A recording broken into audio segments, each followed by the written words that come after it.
নমস্কার বন্ধুরা, সন্ধ্যা রান্নাঘরে আপনাদের স্বাগত। আবারও চলে এসেছি নতুন একটা রেসিপি নিয়ে।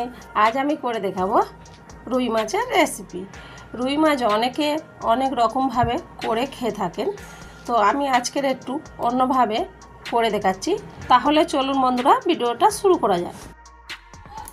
দেখুন বন্ধুরা, এখানে দুটো বড় সাইজের পেঁয়াজ কেটে নিয়েছি, একটা টমেটো কেটে নিয়েছি আর কাঁচা লঙ্কা নিয়েছি।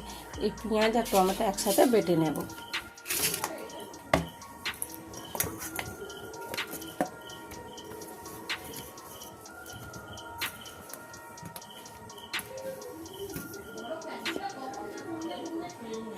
দেখুন বন্ধুরা, এখানে আমি রুই মাছ ভালো করে ধুয়ে নিয়েছি, আর খুব সুন্দর করে ধুয়ে নিয়েছি। এবার আমি এর মধ্যে দিয়ে দিচ্ছি 1 চামচ নুন, দিলাম 1 চামচ হলুদ গুঁড়ো, আর দিলাম 1 চামচ লঙ্কা গুঁড়ো,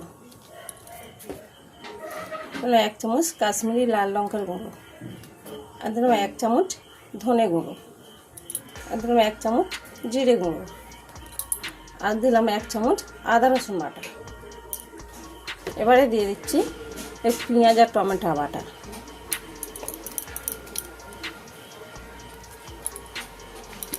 আর দিয়ে দিলাম 2 চামচের মতন সরিষা তেল।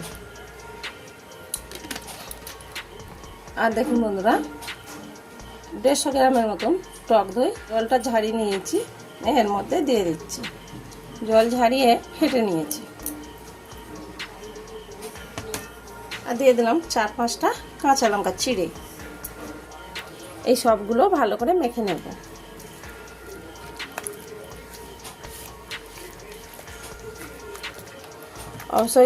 অবশ্যই টক দইটা কিন্তু ফেটে নেবেন। ফেটে নিলে এত করে রান্না করলে কেটে যাবে না। আর যদি আপনারা ফেটে না নেন, তাতে করে রান্না করলে কিন্তু কেটে যাবে বা ফেটে যাবে। বন্ধুরা, আপনারা রুই মাছ তো অনেকে অনেক রকমভাবে করে খেয়েছেন, একবার এইভাবে করে খেয়ে দেখবেন।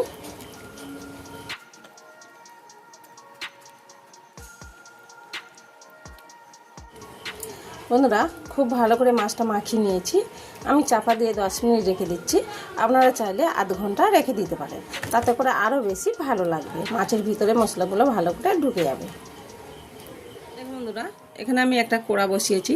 কড়ার মধ্যে আমি কিছুটা তেল দিয়ে দিচ্ছি।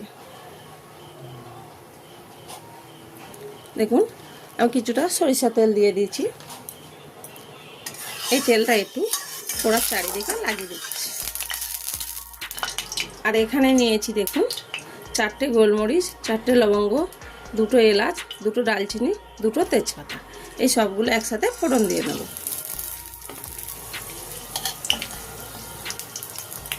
ফোড়নটা ভাজা হয়ে গেছে। যে মাছটা আমি মাখিয়ে রেখেছিলাম, ওই মাছটা ঢেলে দিচ্ছি।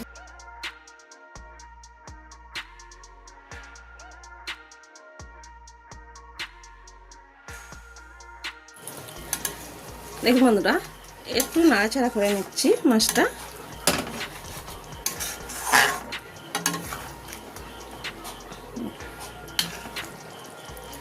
দেখুন বন্ধুরা, ওই থালাটা ধুয়ে আমি অল্প একটু জল দিয়ে দিচ্ছি।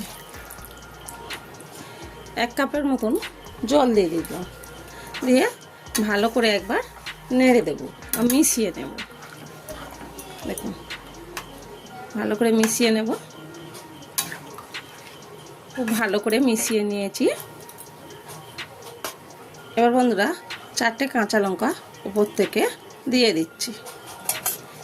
এবার আমি চাপা দিয়ে দিচ্ছি।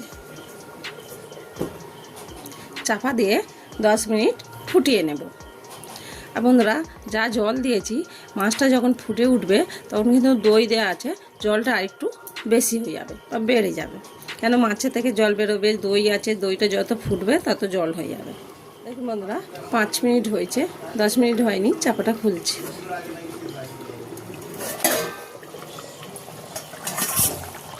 দেখুন কতটা জলটা বেড়ে গেছে। আপনাদের বললাম যে ফুটে গেলে একটু জল বেড়ে যাবে।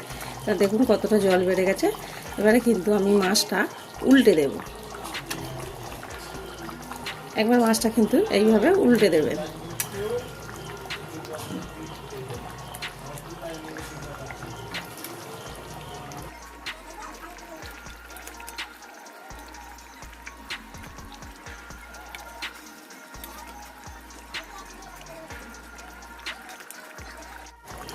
আর দেখুন বন্ধুরা, ওপর থেকে একটু চিনি ছড়িয়ে দিচ্ছি আর অল্প একটু গরম মশলা দিয়ে দিচ্ছি। এবারে আমি আরও 5 মিনিট চাপা দিয়ে দিচ্ছি। তখন 5 মিনিট হয়েছিল, আর 5 মিনিট আমি চাপা দিয়ে রেখে দিচ্ছি। একদম গ্যাসটা জোরে দেবেন না, হালকা একটু কমিয়ে দেবেন, দিয়ে রান্না করে নেবেন। জোরে দিলে তাড়াতাড়ি ঝোলটা মরে যাবে আর মাছটা কিন্তু সিদ্ধ হবে না। চাপাটা খুলছি।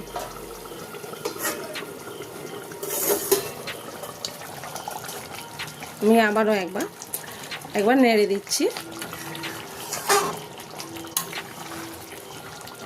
কত সুন্দর হয়েছে দেখুন।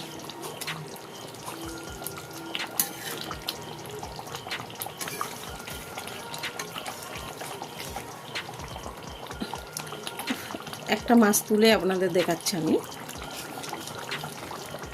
দেখুন কত সুন্দর হয়েছে, আর দেখুন সিদ্ধ হয়ে গেছে, মাছের ছালটা দেখুন ছেড়ে যাচ্ছে, আর দেখুন কত সুন্দর দেখতে লাগছে দেখুন, আর খুব সুন্দর একটা গন্ধ বেরিয়েছে।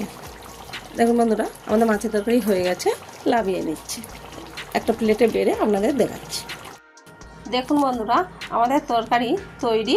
এই তরকারিটা বানানো কতটা সোজা আপনারা দেখতে পেলেন। এই তরকারিটা খেতে কিন্তু খুবই ভালো হয়েছে।